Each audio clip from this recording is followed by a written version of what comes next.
Bom dia, meus irmãos.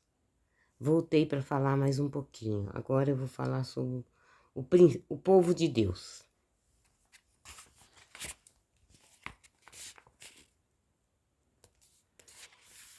É do livro do Catecismo, de São Pio XII, São Pio X.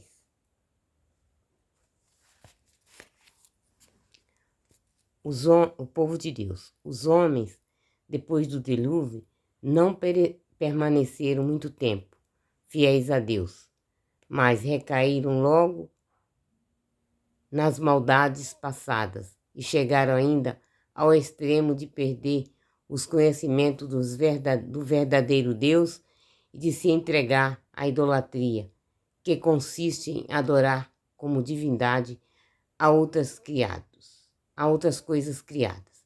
Por isso, Deus, a fim de conservar na terra a verdadeira religião, escolheu um povo e tomou a seu cargo governá-lo e tornou a seu cargo a governá-lo com especial providência, preservando-o da corrupção geral.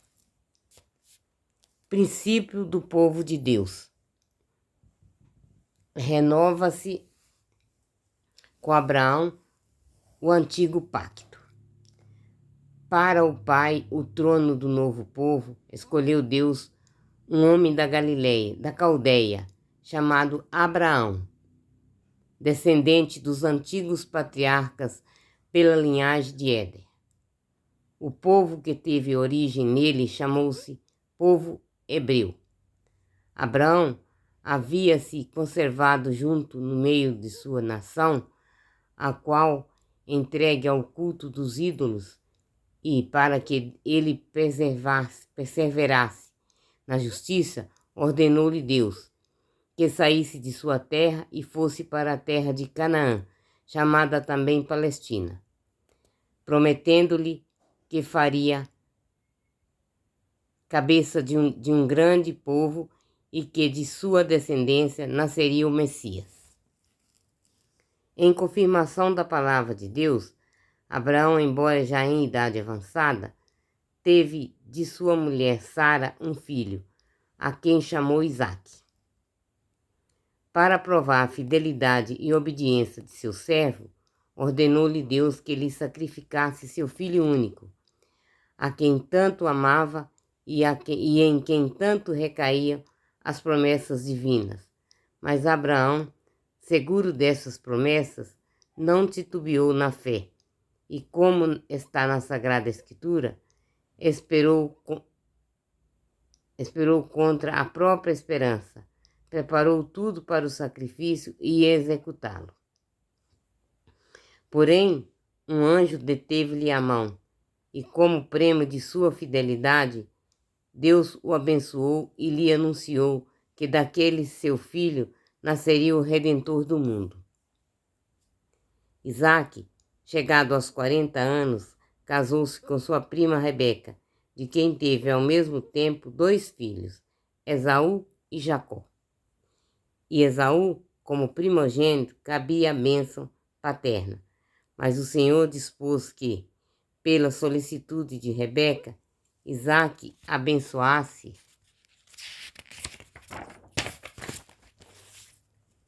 Jacó, a quem vendera.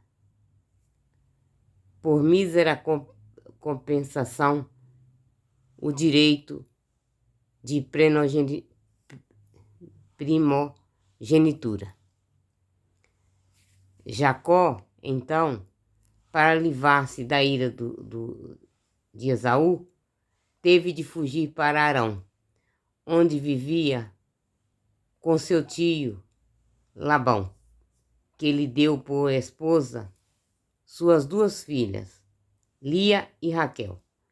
Depois de 20 anos, regressou à sua casa, rico e com numerosa família. No caminho de volta, antes de reconciliar-se com seus irmãos, teve uma visão e seu nome foi mudado de Jacó para Israel. Jacó foi pai de 12 filhos, dos quais os últimos, José e Benjamim, eram filhos de Raquel.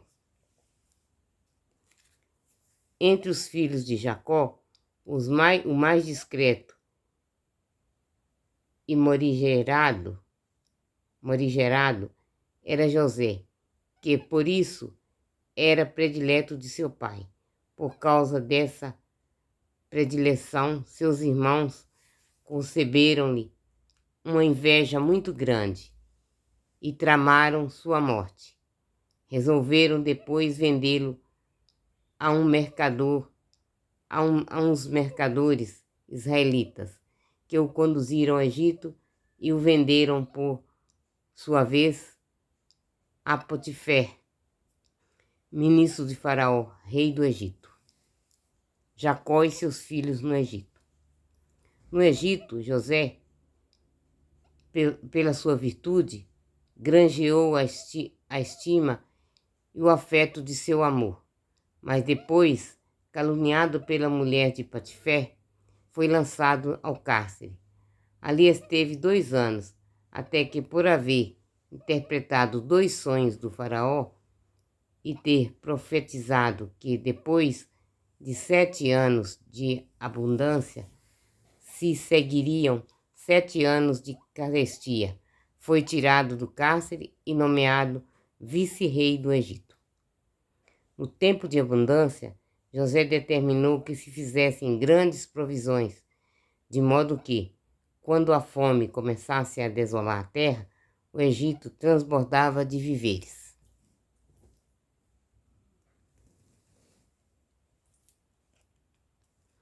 De todas as partes vinha gente buscar trigo ali. Jacó viu-se forçado também a enviar para lá seus filhos, os quais não reconheceram logo a José, mas reconhecido por ele, que se deu a conhecer. Encarregou-os de levar para o Egito seu pai com toda a sua família. Jacó, desejoso de abraçar o filho amado, foi para lá e o faraó concedeu-lhe a terra de Gesem para sua residência e de sua família. Depois de 17 anos de permanência no Egito, Jacó, próximo da morte, reuniu em torno de si seus 12 filhos, e com ele os 2 filhos de José, Efraim e Manassés. Recomendou-os que lhes voltassem à terra de Canaã, mas que não lhes abandonassem os ossos no Egito. Abençoou-os a todos, em particular, predizendo a Judá, que o cetro do poder supremo não escaparia de sua descendência até a vinda do Messias. Eu vou parar, meus irmãos. Mas eu vou ler mais um pouquinho, vai dar tempo. Tá cedo ainda para o almoço. Escravidão dos judeus, no Egito. Os descendentes de Jacó, chamados hebreus ou israelitas, foram por algum tempo respeitados e tolerados pelos egípcios, mas tendo multiplicado tanto a ponto de formar um grande povo, outro faraó que reinou mais tarde oprimiu-os com o jugo da mais dura escravidão, chegando a ordenar que os filhos varões recém-nascidos fossem jogados no Nilo.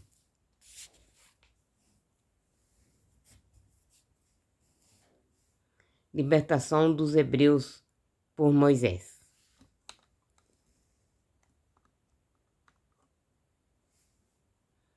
Todo o povo hebreu teria perecido na espantosa escravidão do Egito, sem ver a terra de Canaã, se Deus não viesse arrancá-los das mãos dos seus cruéis opressores. Um menino hebreu chamado Moisés havia sido salvo providencialmente das águas do Nilo pela filha do faraó, que o fez instruir e educá-lo na própria corte de seu pai. Dele serviu-se Deus para para livrar o povo e cumprir as promessas feitas a Abraão. Crescido Moisés, ordenou-lhe o Senhor que, em companhia de seus irmãos Araão, fosse até o faraó e o intimasse a permitir a saída dos hebreus do Egito. O faraó recusou. Então Moisés, para vencer o endurecido coração do rei, armado de uma vara, feriu o Egito com 10 castigos prodigiosos e terríveis, chamado as 10 pragas do Egito. A última delas foi a passagem de um anjo, que por sua volta da meia-noite começou pelo filho do faraó, matou todos os primogênitos dos egípcios, tanto dos homens como dos animais.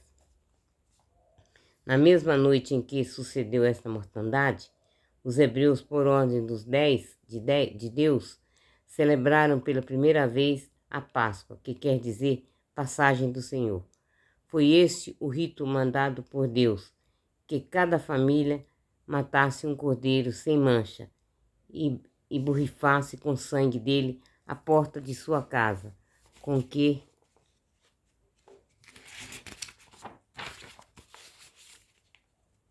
estaria o salvo da passagem do anjo exterminador, que assasse e comesse logo a carne, em traje de viajante, com o bastão de caminhante nas mãos, como quem está pronto para a partida. Este cordeiro era a figura do Cordeiro Imaculado, Jesus Cristo, o qual com seu sangue haveria de salvar de morte eterna todos os homens. O faraó e todos os egípcios, à vista dos seus filhos mortos, sem mais tardança, apressaram os hebreus a que saíssem, entregando-lhes quanto ouro e prata pedirem. Partiram os hebreus e depois de 3 dias estavam juntos à praia do Mar Vermelho. Agora eu vou ler a travessia do Mar Vermelho. Logo, porém, arrependeram-se o faraó de ter deixado sair os hebreus. Imediatamente foi atrás dele com seus exércitos e os alcançou junto ao mar. Moisés alentou o povo que estava espantado à vista dos egípcios. Estendeu seu bastão sobre o mar e as águas se dividiram de parte a parte até o fundo, deixando um largo caminho aos hebreus, que passaram a pé enxuto. Obstinado em sua perversidade, o faraó lançou-se atrás deles por aquele caminho, mas apenas chegou ao meio, caíram sobre ele as águas, e todos, homens e cavalos, morreram afogados. Essa foi a travessia do Mar Vermelho, meus irmãos. Eu vou parar, porque eu preciso fazer almoço. Meu marido almoça cedo. Vocês entendem, né, meus irmãos? Depois eu leio mais. Fiquem todos na paz de Deus. E leiam o que eu falei. Escutem, ouçam o que eu falei, meus irmãos. Porque é muito importante. Fala do nosso Senhor, como Ele fez, tudo o que aconteceu. E peçamos sempre perdão, meus irmãos. Nunca se esqueçam de pedir perdão pelos nossos erros, que somos pecadores. Todos os dias agradeçam a Deus pelo dom da vida. Agradeçam a Deus por tudo, pelo alimento que Ele nos dá, pela chuva que Ele nos manda, por estarmos vivos, né? É o dom da vida. Ele dá o dom da vida para nós. Apesar de tudo que a gente passa, a gente está aqui. Então a gente tem que dar testemunho. Amém, meus irmãos? Até mais tarde.